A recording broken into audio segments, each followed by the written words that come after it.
I'm making my way up a 34-story tower built in the 12th century when this was a Moorish city. And this tower was built to call the faithful to prayer. There are no steps, just a sequence of ramps. And this was so that the person who had always traveled to the top could do so on horseback. That's a good idea. Oh, I tell you, that is hard work, but the payoff makes it worth it. Look at this view. This is the Spanish city of Seville, also known as Sevilla. Now, the cityscape isn't instantly recognizable, and actually the one defining landmark, the Giralda Tower, we are on. But what you do know of the city is located down within the tangle of streets below, for this is where flamenco was born, where Carmen and Don Juan, two of history's most passionate people, roamed the streets lined with orange trees. So what are we doing up here? Why aren't we down there? Because I need to catch my breath before I go all the way back down. Okay.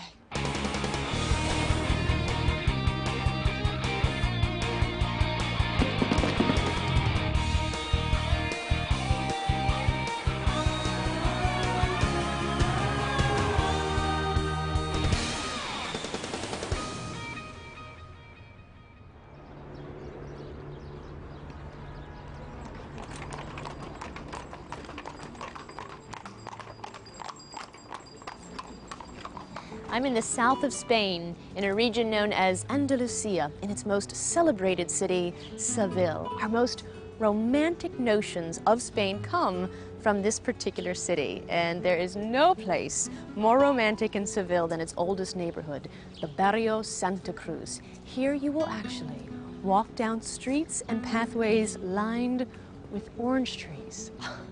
Now that is romantic. Another defining characteristic of this neighborhood is the maze of streets that sort of just twist off in all directions, and I have not been able to find a map with all the streets. And I think that's actually a ploy by the Sevillanos. It's their way of saying, do not worry about where you are exactly at every moment of the day, because if your nose is in a map, you are not smelling the scent of the oranges and the jasmine that comes over the walls. Oh, look at the wrought iron balconies, so neat. Oh, and the tiles. You know, when you're walking down these lanes, you realize that they're so close, they're actually cutting out the sun. 'Cause it's very hot here, the sun is very intense. It's actually about 5 degrees cooler. They call these narrow lanes kissing lanes, and I don't know if that's because the walls are so close, they're almost kissing, or because it's just so romantic when you see them, you just want to give your fella or girl a big smooch.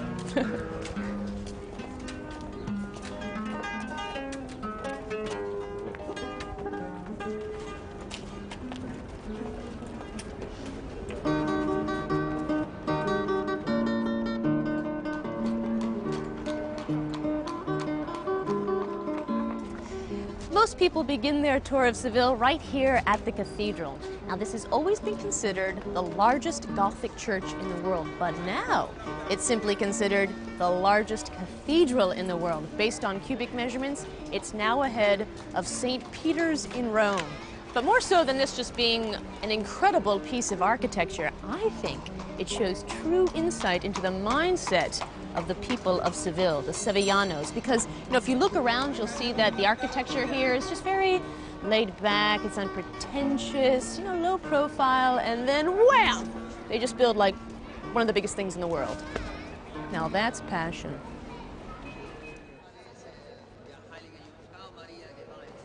Whenever I first walk into a Gothic cathedral, it always sort of bums me out because they're such heavy, dark spaces, and for good reason, but once your eyes start to adjust, that's when you begin to take in the beauty and, more interestingly, the delicacy of this enormous space. It's just beautiful.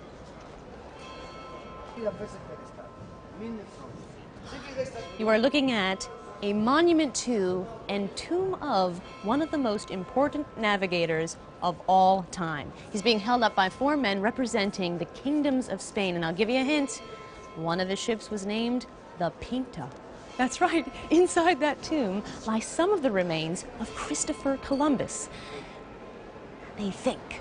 You see, apparently he's been moved around so many times that they're not quite sure. So you could be looking at Christopher Columbus, you could be looking at a Joe Schmo, or as the Spanish would say, Jose de Schmoyo.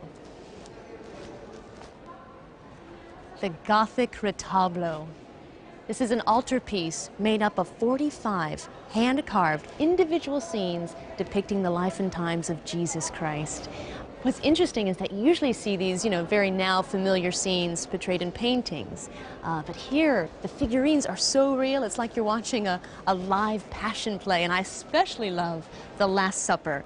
Usually you see that long table, all the men on one side. Here, they're right across from each other, they're engaged in conversation, one's drinking wine, and actually one's fallen asleep. It's just full of life. And this is the life work of just one artist, and I'd say he's in heaven now. Next, if you like your lunches quiet and relaxed, better stay in your room. We're going cruising for Tapas when we return.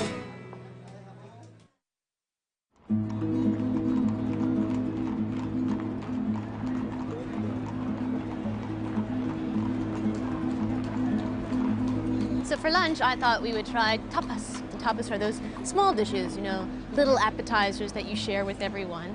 And that whole idea of eating actually started here in Seville. There are lots of tapas places here, one after the other, and you can just see everyone spilled out on the sidewalk enjoying the day. Most of the time, the items are just written on those boards there. So you just sit yourself down and wait for a server. Hola, buenas. ¿Qué tal? No hablo español, but may I have ham and cheese? Queso. Sí. Queso. Sí. Okay. Sí. Half portion or full portion? Oh, the tapas. Half. Sí? Okay. Yeah. Para beber? Oh, water.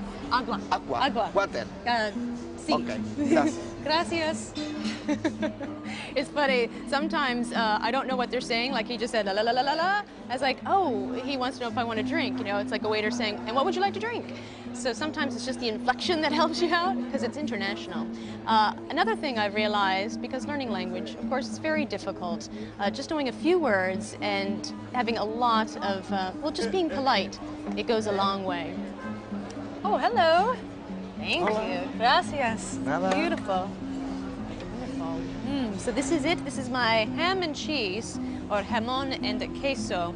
A little different here than in the United States, and you have to try the ham here. It's in every restaurant. You'll see it hanging, and they actually put it in this vice-like structure and thinly shave it. It just looks paper thin, well marbled as well. Oh, that's wonderful. That is perfect.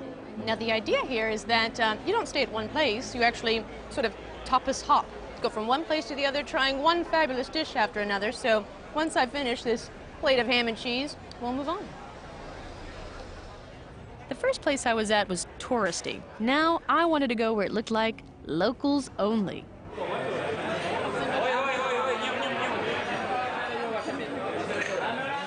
I think I found where the locals go. I don't think they've got a menu in English, though. See? Son 3.60 más 1.20. Okay. Shrimp, gambas. Gambas. Gambas rebozadas. ¡Dame los pringados! ¿Es bueno? ¿Bueno? Okay. Tortilla de patata. Tortilla de patata. Dime. Hola. Hola. We had patatas. ¿Tortilla española? Sí, sí. Omelette. Y sardines. ¿Sardina? Sí. Sardeley. Dame sardina, dame tortilla. Oh, muy rápido. No rápido, si no entonces perdemos el tranvía del cerro. Toma, mi vida. So I've got my sardines and my fried potatoes, my fried potato cake, and this is awesome. They actually write the prices of the dishes, so you always know how much you order, and at the end they tally it up and you give them money.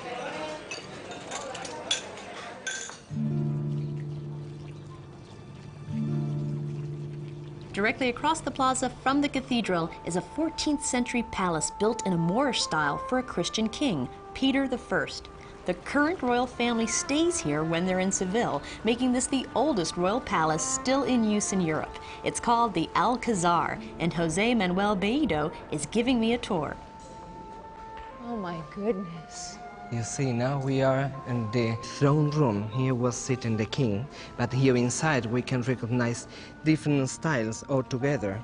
You have Christians, you have Muslims, and you have Jewish people. You have David stars, for example, there you have 6-point stars. Right.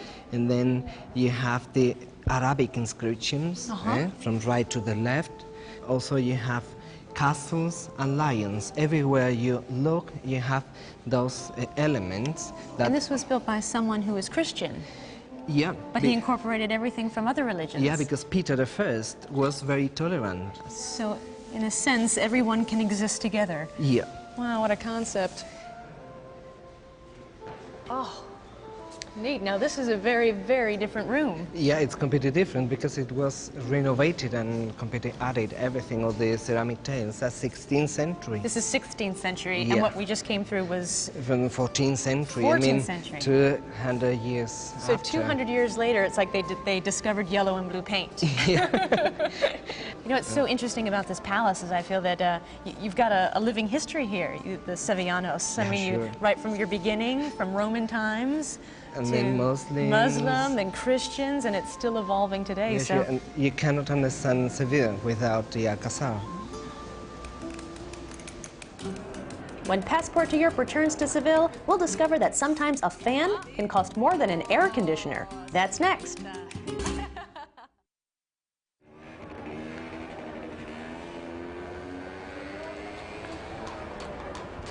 For my time in Seville, I chose to stay in the Hotel Dona Maria. It's like you're staying at the Donnie and Marie Hotel. No, Dona Maria. I chose it because of its great location. Right there is the cathedral, and we're at the steps of the most popular neighborhood here, Santa Cruz. So it's right here, down this narrow alleyway. Isn't it lovely? Hola. Hola, buenos días. 205. Ahora mismo. Now, I know a little bit of Spanish, so I always would say 205 as 205, Aquí la tiene. but it's in the south of Spain, it's th, so 205. 205. Oh, so you say 200. Yes. 205. 205. How do you say gracias? Gracias. Gracias. Yes. Sí. Gracias. Gracias. Ooh, it's going to be a while before that catches on. Okay, so this is the lobby, which is a great space just to sort of get your bearings in the morning and then head out for the day. There are no chain hotels here in Seville. This is what you're going to find, small, individual places with loads of character. And all the hotels are sort of styled in this traditional Spanish sense. So this is my room, which when I first saw it, I was like, oh, yay, I have little girl beds. Put a poster of Sean Cassidy up, and I'm 11 years old all over again. Now, the hotel considers this a medium-sized, a standard double room. Double beds are the standard in Europe, and if you want a big bed, you're going to have to specify that.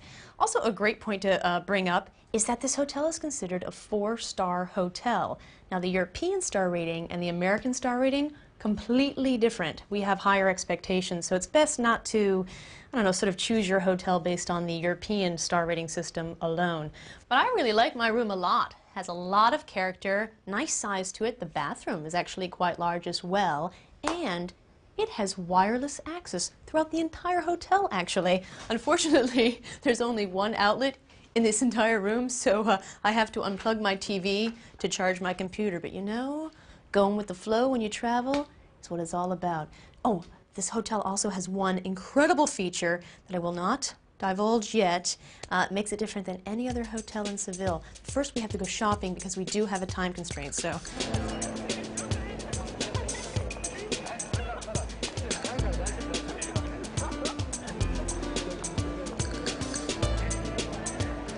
The shopping district here is different than any other I have ever seen. It's wonderful.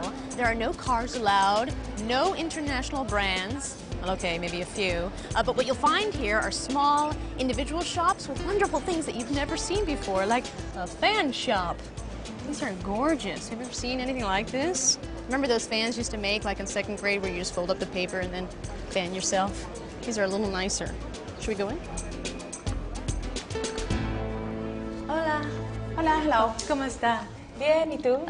Y bien, mi español hablo solamente un poco. I speak a little English. A little, Can I help you okay, something? my little español. I wanted to look at the fans. You like light colors or doesn't matter? I really like the vibrant black one with these flowers. Oh. Those are between 22 until 30. What is your most expensive one?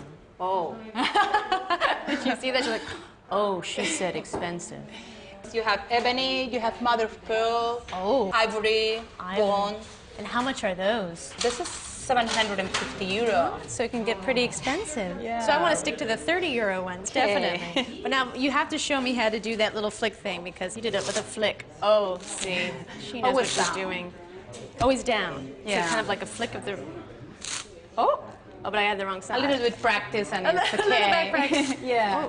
Oh, but see, I always do the wrong side because you No, want the painted because- side. Because you have, Sorry, this is going to be a while. you have to hang on here. Yeah. And Oh. Okay, ready? I'll do the. Wait. Oh. No. you're no, looking no, at no. the picture. I look at the picture, then you look at the Yeah. okay. Ah, there we go. Oh, that really works. Yeah.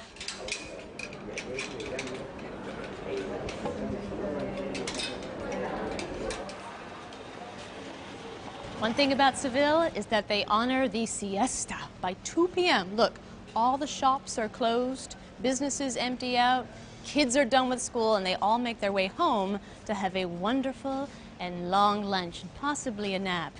Then they all come back by 5 o'clock. The businesses and the shops open back up and they work till 8. So I say we don't fight it. We just head back to the hotel for our own siesta. So this was the surprise I was talking about before we went shopping. The Hotel Dona Maria has a rooftop pool terrace. Seville can get very, very hot, so how ideal is it that your siesta entail a refreshing swim? But the view alone is incredible. You know, you've got the massive cathedral behind you, and I love looking out at the terracotta rooftops. It's just wonderful. But I am using my siesta to catch up on a few emails because the wireless is up here as well. And you know, it always sounds like a good idea, but when you're out in the sun, you can never see your screen. So, well, that's my cue to be like, enjoy the siesta.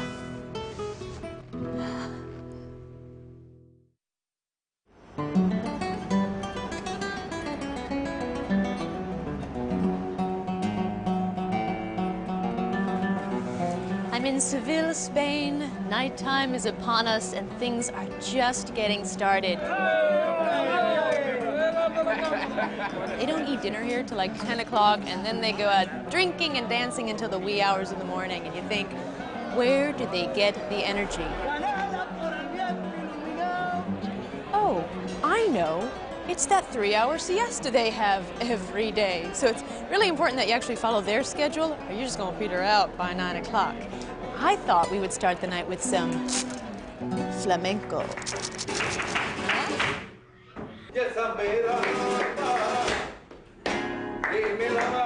Flamenco, of course, is very popular. Seville is one of the places where it originated. So because of that, you're gonna get a lot of touristy stuff. So ask around, see what people like.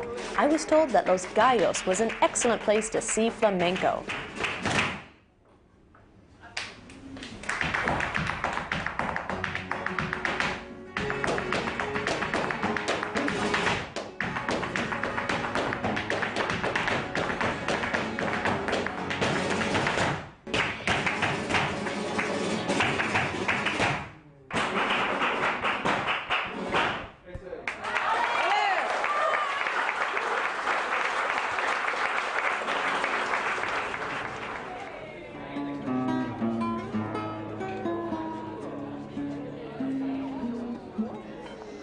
When you walk around these streets, you start to notice great restaurants and bars that you're like, oh, we should go there because it looks like only locals go.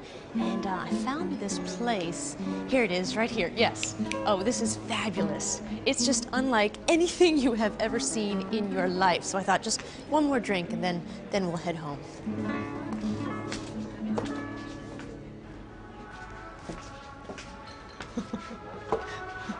Wow. It's like I've heard of sports bars, but this is a church bar. Garlochi is a bar that is so over the top with religious paraphernalia that it's hard to take it seriously. And in fact, you're not supposed to. Hola. Hola, buenas noches. ¿Cómo está? Muy bien, ¿y tú? Muy bien.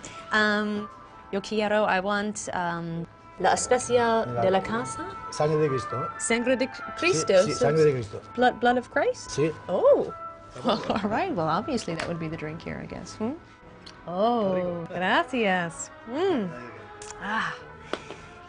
You know, Seville is known as the quintessential Spanish city, and the people here are described as passionate and flamboyant. So I was a little disappointed when I got here and saw that there were a lot of tourists, so many that it felt like a theme park, and it was like Seville land. And when that happens, you really have to go deeper into these winding streets to find the places where the locals go, where they eat and drink, like this bar here. And it's hard to do that, isn't it? It's hard to sort of muster up the courage and walk into a place that you know. Everyone knows she's the new girl, and then you screw up the language and you just kind of feel like an idiot. But it's that experience alone that makes you feel, yes, I accomplished it, I did it, and now I know the experience of Seville. And now I don't think it's a theme park at all. I know it's one amazing city.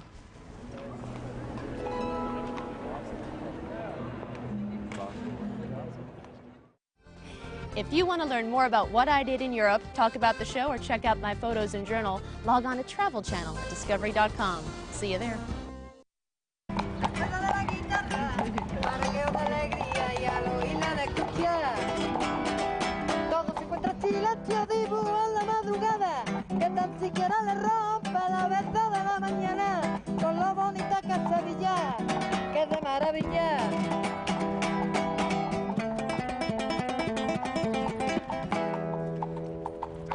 Gracias.